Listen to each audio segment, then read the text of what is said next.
Hello, everyone, and welcome to another week of movie news. Today, we'll dive into Sony's latest move, showcasing their urgency with an 8-minute reveal of Kraven the Hunter. We also have exciting updates about a mysterious cameo in the upcoming Fantastic Four movie and possibly the confirmation of a villain for the film, among other topics. So, as always, make sure to hit that like button and subscribe. Take a moment to click that subscribe button now. This week brought the reveal of one of the trailers for Disney's Snow White. Interestingly, this trailer had been circulating online for about a week and a half before Disney officially released it. It's clear that there's been a significant amount of over-the-top criticism surrounding it. Browsing through the comments on the trailer was quite an experience.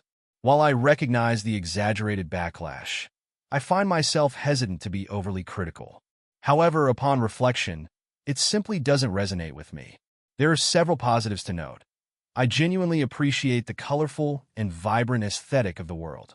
Directed by Mark Webb, whose style in the Amazing Spider-Man films, especially The Amazing Spider-Man 2, I have always admired, I find the visual appeal of this movie quite appealing. Rachel Zegler has an impressive singing voice, which adds to the film's charm. However, the cameo of the mirror didn't quite impress me. It looked like a boxy CGI mess. As for the dwarves, they seemed acceptable, but in this trailer, their facial expressions appear somewhat limited. Interestingly, while the dwarves may not convey much emotion, the animals in this film express more than those in The Lion King. It seems Disney is learning some lessons, albeit applying them in the wrong context. I believe this movie will turn out to be merely average.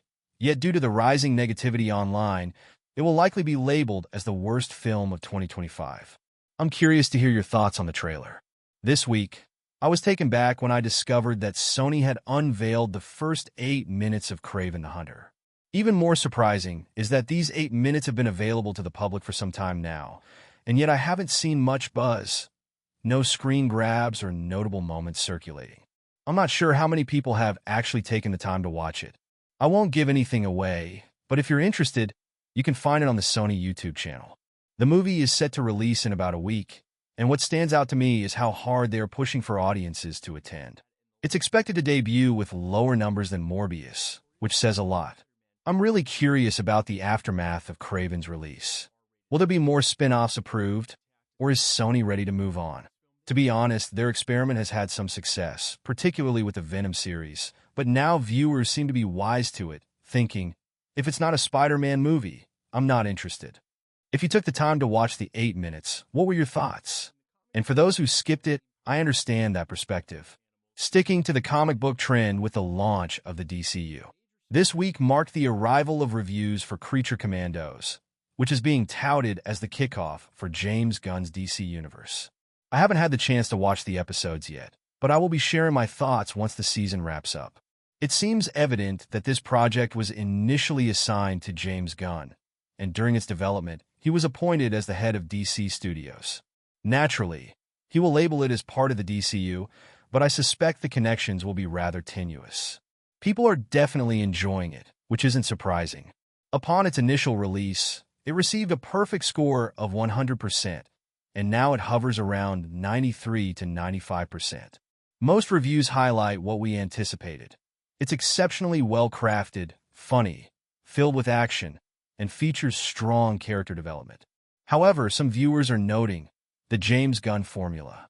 He has applied this approach in several projects, including Guardians, Suicide Squad, and now Commandos. This is also why I'm particularly eager for his Superman film.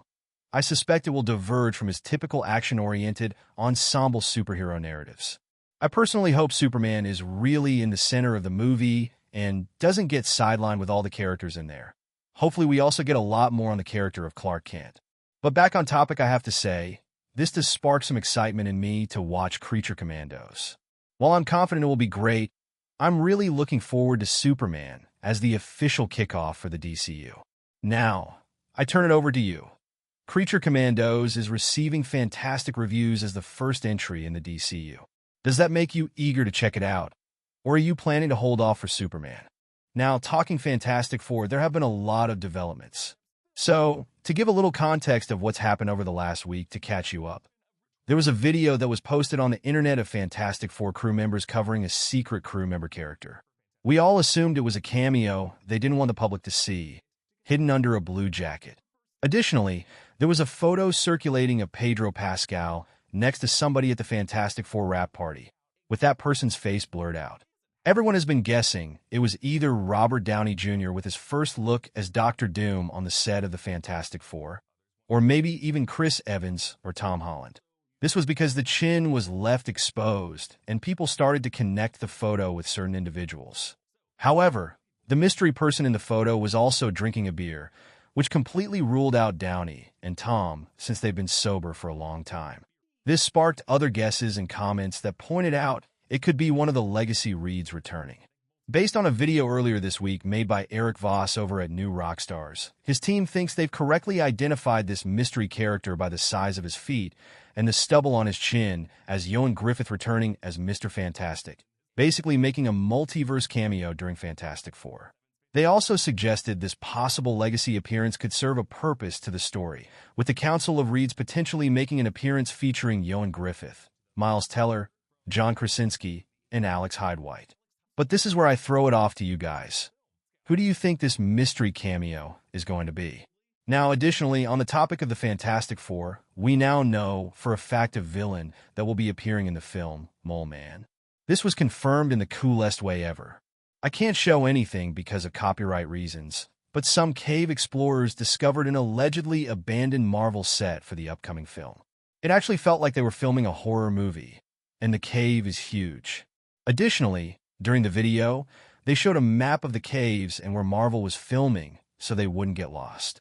On the map, you can see the words Blue Moon, which was the code name for the filming of this movie. Right next to it, you can see the word Subterranea. In the comics, Subterranea is a massive underground kingdom under the earth, and it's also Mole Man's lair. We know Paul Walter Hauser is confirmed to be in the movie, but we don't know who he is playing yet. So, we can imagine he will probably be playing Mole Man. But this is where I throw it off to you guys. Do you think Mole Man will be appearing in the film after this?